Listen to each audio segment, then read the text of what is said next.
안녕하세요. 헨티비 정혜인입니다. 오늘 소개해드릴 작품은요, 바로 마음학 개론에 있는 작품인데요. 오늘 마지막 작품 소개해드릴 차례입니다.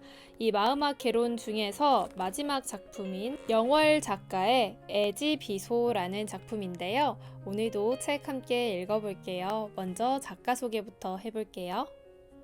작가 영월, 디자인도 글도 쓰고 싶은 평범한 작가. 만화와 영화 보기, 망상하기가 취미다. 달달한 카파모카를 마시며 검은 개를 끌어안고 오늘도 글을 쓰는 중.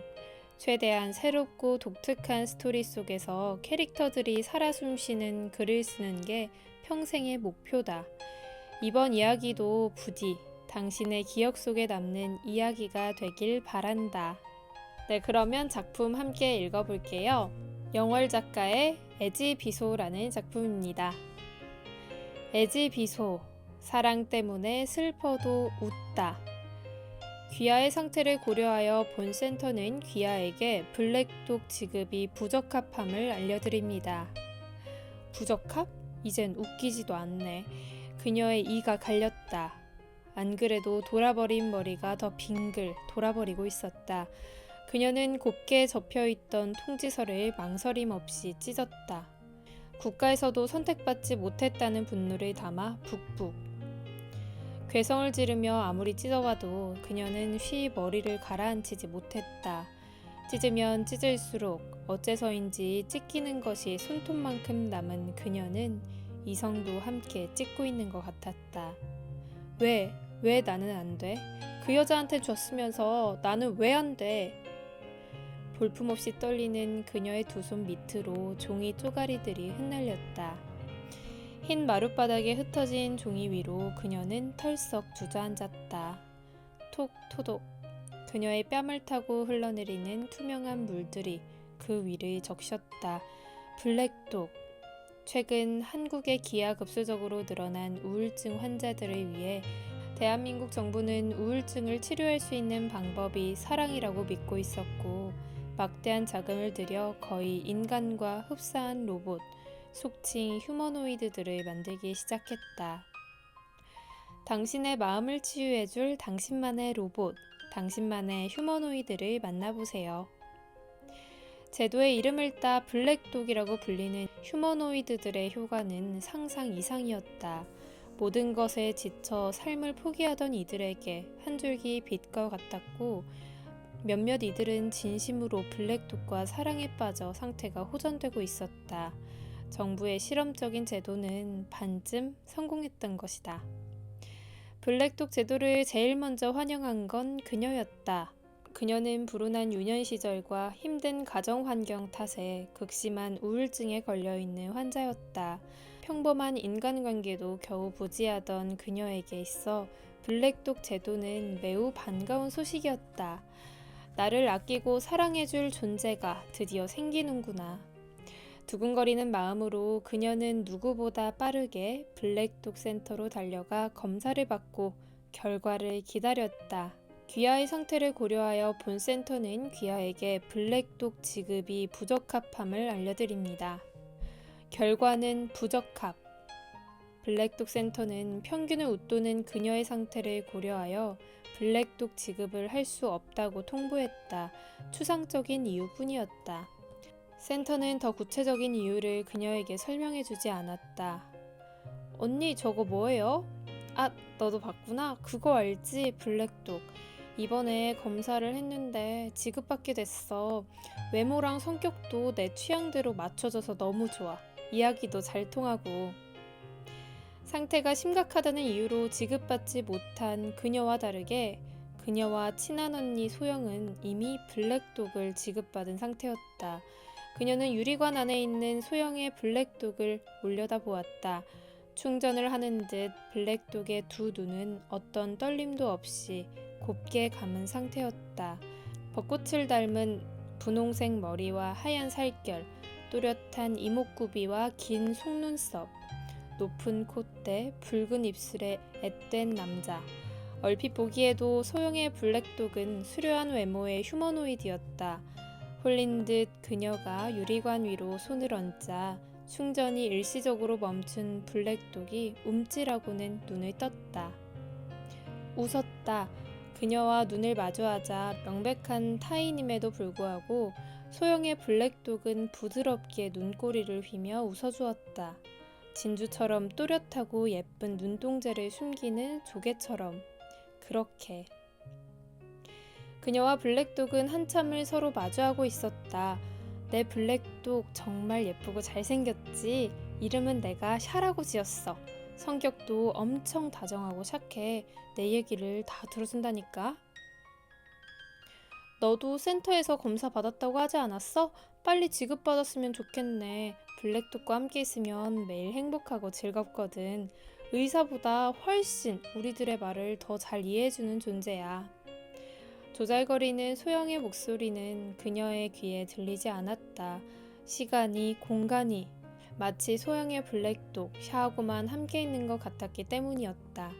꿀이라도 흘러내릴 듯한 눈동자로 조잘거리는 소영을 보는 샤는 소영의 말대로 다정한 성격의 휴머노이드인 듯 했다. 샤, 소영의 블랙독이자 소영만의 휴머노이드인 샤. 그녀는 속으로 몇 번이고 곱씹었다. 아련한 질투가 샘솟았다. 소영도 받은 휴머노이드를 왜 나는 받을 수 없는지, 그리고 왜 이런 완벽한 휴머노이드가 소영의 블랙독이 된 건지. 지독한 외로움을 느끼고 있는 인간, 특유의 욕망이 마음속에서 들끓고 있었다.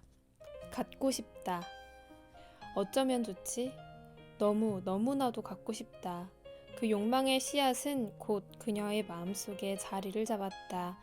뿌리 내려 점차 자라나기 시작한 욕망은 블랙독 자체가 아닌 샤를 향하고 있었다. 가끔 소영을 만나러 갈 때마다 그녀에게 따뜻한 커피를 타주며 다정하게 말을 걸어주는 샤를 그녀는 진심으로 사랑하기 시작했다. 다른 블랙독보다 샤라는 블랙독을 원했다. 왜 하필이면 소영이었을까? 샤의 주인이 나였으면 얼마나 좋을까? 매번 뜬 눈으로 밤을 지새우며 그녀는 샤를 생각했다. 이런 음험한 마음은 샤에게도 소영에게도 그녀 자신에게도 좋지 않다는 것을 안다. 알기에 그녀는 틈만 나면 블랙독 센터로 달려가 몇 번이고 재검사를 받았다. 이렇게라도 해야 멋대로 남의 블랙독을 욕망하고 원하는 짓을 하지 않을 것 같으니까. 지푸라기라도 잡는 그녀의 간절한 심정은 센터에 닿지 않았는지 센터는 지급할 수 없다며 아예 못을 박았다. 오늘 보내온 통지서가 그 증거다. 더 이상 센터로 찾아오지 말라는 은근한 축객령도 함께. 그녀는 아래로 추락하는 기분을 느꼈다. 또 보네요. 안녕하세요.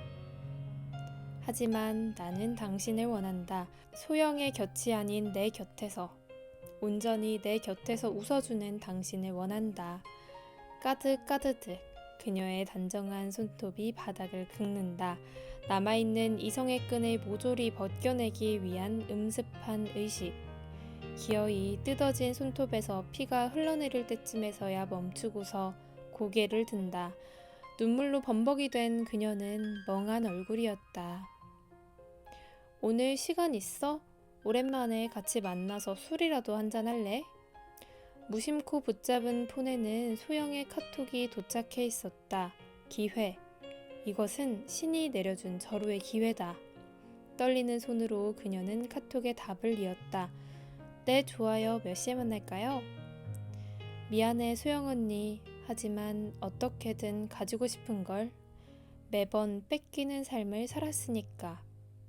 이번 한 번만 뺏어도 되는 거잖아. 만반의 준비를 다한 그녀가 자리에서 일어났다. 지독한 자기 합리화도 끝낸 채. 소영이 자살했다. 그동안 너무 힘들었어요. 모두에게도. 가족들에게도 죄송해요. 제 성격처럼 짧고 단정한 유서를 남긴 채. 소영은 그녀와 술자리를 가지고 3일 후 자신의 빌라 옥상에서 투신 자살을 선택했다. 마지막으로 자신의 블랙독인 샤를 그녀에게 양도해준다는 말을 남기고. 정말 마침내 드디어 샤를 가지게 되었다. 소영의 장례를 끝내고 온 그녀는 집에 돌아오자마자 유리관 안에 있는 샤를 보며 웃었다. 바보같이 실없는 웃음을 짓고 투명한 유리관을 만져댔다. 소영이 자살한 후로 샤는 적잖이 충격을 받은 건지 전원을 끈 채 잠에 들어버렸다. 스스로 존재에 의해 의문이 생긴 것도 같았다. 그럴 만도 하지. 제 주인이 결국 샤의 노력에도 불구하고 우울증을 이겨내지 못하고 스스로 죽어버리고 말았으니 말이다. 네, 오늘은 여기까지 이야기 들려드릴게요. 네, 오늘은 마음학 개론이라는 책 중에서 에지비소라는 작품 소개해 드렸는데요. 네, 이렇게 휴머노이드와 관련한 이야기가 담겨 있는 작품 오늘 소개해 드렸는데요. 마음학 개론은 여기에서 마치고요. 또 다른 새로운 책으로 찾아올게요. 안녕!